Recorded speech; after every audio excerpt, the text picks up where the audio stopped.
Hello বন্ধুরা, আজকে আমি বানাবো কার্ড রাইস।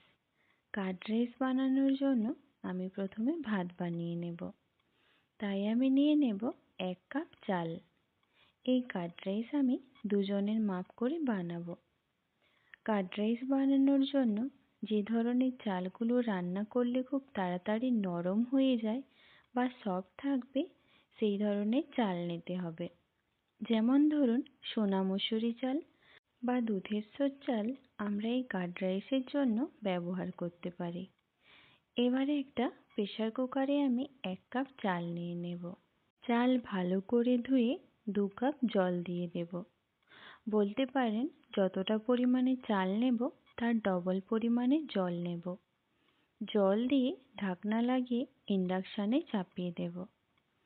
5 মিনিট হাই ফ্লেমে রেখে মিডিয়াম ফ্লেমে রান্না করব একটা হুইসেল আসা পর্যন্ত। 10 মিনিট পর ঢাকনা খুলে ভাত বের করে নেব। একটা বাউলে ভাত নিয়ে নেব। এবার ভাতের উপরে 400 গ্রাম টক দই অ্যাড করব। টক দইটা যেন বেশি না টক হয়। আর হাফ চা চামচ লবণ অ্যাড করব। একটা হ্যান্ড মিটার দিয়ে ভালো করে মিশিয়ে নেব।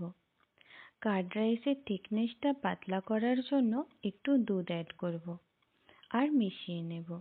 দুধ দই ভাতের সাথে ভালোভাবে মেশানো হয়ে গেলে তড়কা লাগাতে হবে।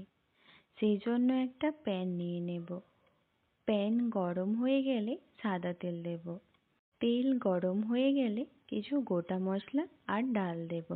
যেমন আমি নিয়েছি 1 চা চামচ গোটা জিরে, 1.5 চা চামচ কালো সরষা, 1 চা চামচ বিউলির ডাল, 2 চা চামচ ছোলার ডাল আর 2টো শুকনো লঙ্কা। এগুলো 30 সেকেন্ড ভেজে নিয়ে 10 থেকে 12টা কারি পাতা দেব। এবার সব মশলাগুলো সুন্দর গন্ধ আসা পর্যন্ত ভেজে নেব। মশলা থেকে গন্ধ বেরিয়ে এলে বানিয়ে রাখা কার্ড রাইসের উপরে মশলা ঢেলে দেব।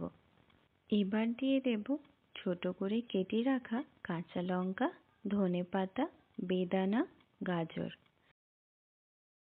সব ভালো করে রাইসের সাথে মিশিয়ে নেব আর সার্ভ করে নেব।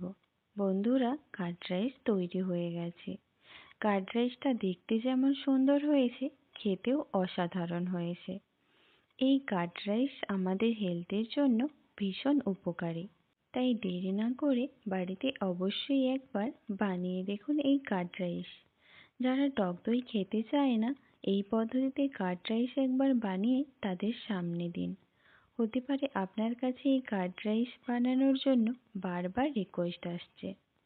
রেসিপিটা যদি আপনাদের ভালো লাগে তাহলে অবশ্যই লাইক আর শেয়ার করুন।